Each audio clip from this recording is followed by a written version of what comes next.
Big Zay. Morning, Brad. Morning, boys. What's going on? Well, you're the man, Brad, and curious as you watched the two games yesterday, did particularly, I suppose, in place of the Rams, did you think about being out there, about how much fun it is in Seattle, about the noise in that stadium, about how the Bears would have fared?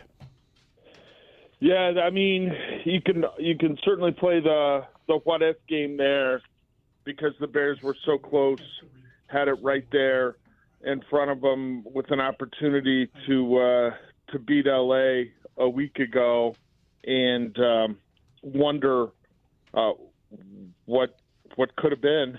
But yeah, Seattle's a tough place to play. That's a really good team. That's a really young team too, and the Bears had a heck of an experience this year. So I don't think there should be, some level of disappointment this Monday morning that for the first time in a long time there was a weekend without Bears football, because nothing should take away from the dramatic progress that the Bears organization achieved this season. Well, Brad, the Bears were one play away from beating the Rams, who were one play away from beating the Seahawks. So how far away are the Bears from the Super Bowl? Well, I mean, back at square one, right? Back to the bottom? Okay, Ben. I mean, well, they're back to, like, they got a long way to go, and they would have been a definite underdog out in Seattle. They probably would have been close to a touchdown underdog out there had they beaten the Rams. But that's a role that they were comfortable in this season. That's a role that in many instances they thrived in over the course of the season. So yeah, we can play the what if game. They've got work to do on their defense, and they need to try to put a better product on the field next season. He's Brad Biggs joining us on the Plumbers 911 hotline. Plumbing emergency, call 1-833-PLUM-911. Local 130 plumbers get the job done right the first time.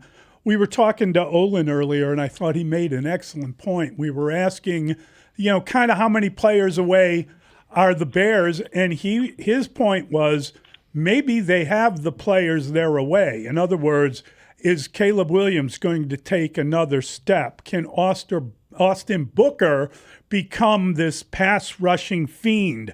Can Javon Dexter get better inside? Do they have players, Rome Odunze, who are ready to take another step? I just thought it was a really interesting idea of how you look at the team, because they've got a lot of young players. They've had a lot of high choices. Now they'll be picking in the mid-20s. It's a different world than it was when you were getting the pick of the litter. Yeah, I think that's a really good point. And certainly that discussion is framed around Caleb Williams, and that's where you begin that kind of thought process. But Booker is a guy you're looking to see a big jump from. Like, where can he be when he gets to week 1 next September fully healthy, assuming there aren't any other kind of setbacks for him? I don't know about Dexter. He's going into year 4. We've been like that storyline of like the big jump the next season seems to have been overplayed a little bit for him. But I will say this, and I think this is important to remember for this offseason as a whole. If they can pair up another draft class that is close to as impactful as the one that they just had, now you're cooking.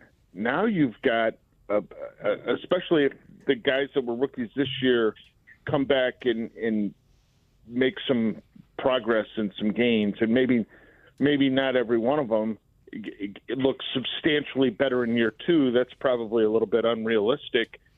But if you get another impactful draft class in, if that draft and development process between the front office, the scouts, and the coaches kind of meshes again, then you're really going to be cooking, because that's what this team lacks right now. Is you look at, okay, who are the core guys they're building around that they drafted and developed, and that's such a short list. That's a really short list. They're going to add probably Darnell Wright to it this offseason if he gets an extension. Like, he will be a draft pick that they extended. The rest of the list, I believe, on the current roster is Kyler Gordon, Jalen Johnson, and Cole Kmet. And Jalen and Cole were drafted by the previous regime. So they get it going where you're starting to have conversations about, boy, how are they going to extend all these guys that they drafted? Then I think you got a foundation that's going to be in place so you can compete annually, because they have the quarterback piece that they feel really good about right now. Yeah, I think you watched Drake Maye yesterday, and the one takeaway I came away with was that, boy, he knows when to use his legs, and running the football, he can be really effective and dangerous, and that made the big difference yesterday. But I don't really look at him, Brad, and maybe this is flawed, or maybe this is just prisoner of the moment, but I don't look at him and say, boy, the Bears really got the wrong order. They should have really taken Drake Maye instead of Caleb. I look at both quarterbacks being good for their franchises at the right time, and I think that whether you want or you prefer Drake Maye, as we discussed, the Super Bowl team because the Patriots are there, or Caleb Williams, you can make good arguments for both guys, but I don't think that it's a matter of, as we zero in on the Patriots, that they got the guy the Bears should have drafted. Yeah, I could certainly see that point of view. I think Drake Maye is going to finish number 2 in the MVP voting. I'd be surprised if Caleb has votes, right, or support for that. So if you're just kind of basing off that, that's sort of going to debunk what you're saying. But the performance by Caleb, second half of the season, into the postseason, the clutch moments, there's no reason for Bears fans to worry about the situation. May had an unbelievable regular season, right? I mean, when you talk about just the numbers that he put up, huge numbers. He's one or two with Matthew Stafford for MVP in the league, with a skill position group around him that isn't. They're not special there, right, in New England, and he hasn't looked great here in the playoffs. I don't know how many quarterbacks would have looked great in the conditions in Denver yesterday. And while I get the narrative that's out there about the Patriots' easy path to the Super Bowl, playing a Chargers team that has been racked with injuries on the offensive line, playing a Texans team that was missing Nico Collins, and then no Bo Nix yesterday for the Broncos. Those are still 3 super legit defenses. The Chargers, the Texans, nasty on defense. Denver excels on that side of the ball. And he wasn't great, but I thought he was really good with his legs yesterday. And you're right, knowing when to run. So Bears fans aren't going to feel like they've got the wrong guy at all, nor should they. But the Patriots fans will want to have a rock fight with him. Like that's yeah. Both sides are happy. Like both teams are happy, right? Yeah, that's the you want to step outside argument, because they both sides feel that strongly. I'm curious when you think about Sam Darnold and the way that his career has advanced. Here's a guy who was the second quarterback, the third pick in the 2018 draft. We know Baker Mayfield went first, then Darnold at 3. I think Josh Allen was 7, and Lamar Jackson was 32 that year. They made him a first-round pick. I'm just wondering, did you have Darnold to be the first of that group to get to a Super Bowl? And how do you reckon the people in Minnesota feel about that? He had made errors in the first couple playoff games. He actually threw for almost 350 yards yesterday, and he didn't turn the ball over, which was, big headline. You saw whatever team was making mistakes lose yesterday, especially when you think about Stidham with that ridiculous, I don't know what that was, that he just tried to thrust the ball back where, I don't know what he was thinking on that play. But then the Rams, they got bitten by the special teams bug again. Yeah, well, the Rams. It's unfortunate for the Bears that the Rams didn't have their special teams meltdown a week previously. But right. Darnold's ascent and development has been nothing short of fantastic. And I think, one of the things that kind of helped get him on the right path and straightened out was probably the 2023 season, primarily as a backup for the 49ers under Kyle Shanahan. Right.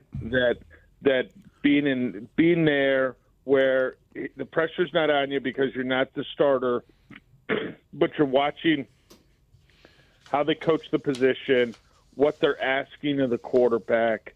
You're just hearing it differently. I think that really helped him out because that was his last stop before going to Minnesota, where he was fantastic a year ago. I think people have been waiting for a turnover Sam Darnold to show up in the postseason because he led the league in turnovers in the regular season, but through two games because they were the number one seed, that hasn't been a problem. And yesterday was probably that had to be his best game of the year. Yep. And I thought Stafford was fantastic. Like to be in year 17 and to just be that locked in and accurate and the timing. It was a really enjoyable game to watch. He turns 37 or 38, on February 7th. That's right around the corner. Yeah, well, his buddy Clayton Kershaw just hung him up. So I don't see him hanging it up. He's going to be the MVP. You don't win the MVP and walk away. Yeah, I mean, I think he should be, and you would imagine the Rams will try to get a little help for that secondary in the offseason and come back a stronger group next year. But that was a treat to watch that second game after the slog of the slog of game one. But you can't complain about game one if you like the idea of the Bears playing home games outdoors, right? But I mean, how do you not take a field goal? You're up 7-0. Yeah. You got a backup quarterback. You're going to put the ball in his hands at that moment when don't tell me Sean Payton wasn't told that a snowstorm was en route. I'm convinced he knew it.